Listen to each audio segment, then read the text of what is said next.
एक चीज़ मेरे साथ एक बड़ा सवाल उठ रहा है कि पिछली दफ़ा जरा जेडी वेंस आए सन, जेडी वेंस के बारे क्या जाता है कि वह मुतदिल मजाज आदमी ने, ठंडे आदमी ने, चाहते ने जंग के मुखालफ ने, लेकिन इस दफ़ा जेडी वेंस नहीं आए। तुसी क्या समझ रहे हो, जेडी वेंस को ट्रंप साहब ने खुद नहीं भेजा या उन्हें इनकार किया? क्योंकि जेडे जे है ने उन्होंने दमाद कुशनर और स्टीव विटकॉफ वो तो बड़े हार्ड लाइनर ने ईरान के हवाले दे नाल। देखो असल च ਇਹਦੇ ਚ ਦੋ ਗੱਲਾਂ ਨੇ। ਇੱਕ ਗੱਲ ਤੇ ਹੈਗੀ ਕਿ ਪਿਛਲੀ ਦਫਾ ईरान ਦੇ ਸਪੀਕਰ ਆਏ ਸਨ ਤੇ ईरान ਦੇ ਸਪੀਕਰ ਦੀ ਸਿਆਸੀ ਤੌਰ ਤੇ ਉਹੀ ਪੋਜੀਸ਼ਨ ਹੈਗੀ ਜਿਹੜੀ ਅਮਰੀਕਾ 'ਚ ਨਾਇਬ ਸਦਰ ਦੀ ਹੁੰਦੀ ਹੈ।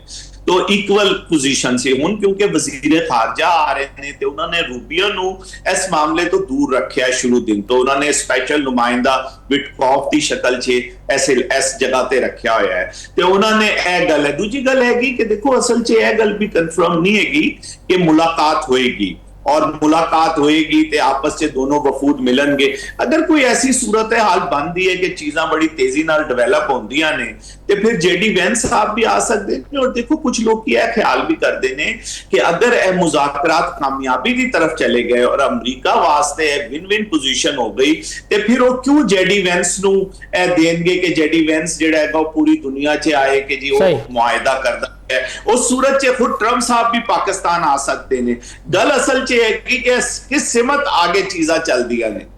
लेकिन जिहड़ा देखो ईरान का तुसी ईरान नूं बहुत ज़्यादा समझते हो, जिहड़ा हुण ट्रंप साहब बार बार गल कर रहे हैं, हुण इहदी वजूहात हो सकता है कि वो चाहते होण कि उलझाओ पवे और गल्लां जिहड़ियां है ने वो जरा पर्दे च रहन कि वो कहते हैं जी अमरीका ईरान के अंदर जड़ा है ईरानी हुकूमत और पासदारान इनकलाब दरमियान जड़ा है ना इख्तलाफात ने आपस तकसीम है।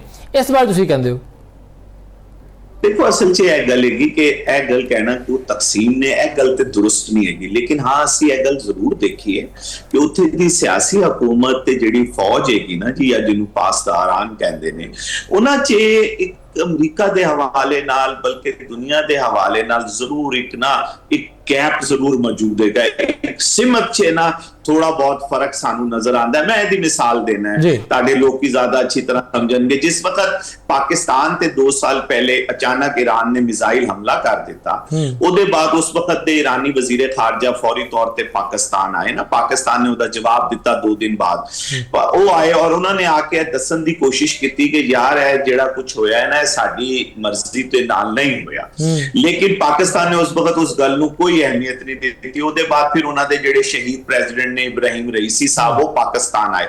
गल हैगी कि उत्थे शुरू तो जिस वक्त तो खुमैनी साहब का इंतकाल होया है, खुमैनी साहब के इंतकाल के बाद जब खामनाई साहब बने ने ते यह गल उत्थे हमेशा होंदी रही है कि पासदारान दी कितनी को स्ट्रॉन्ग पोजीशन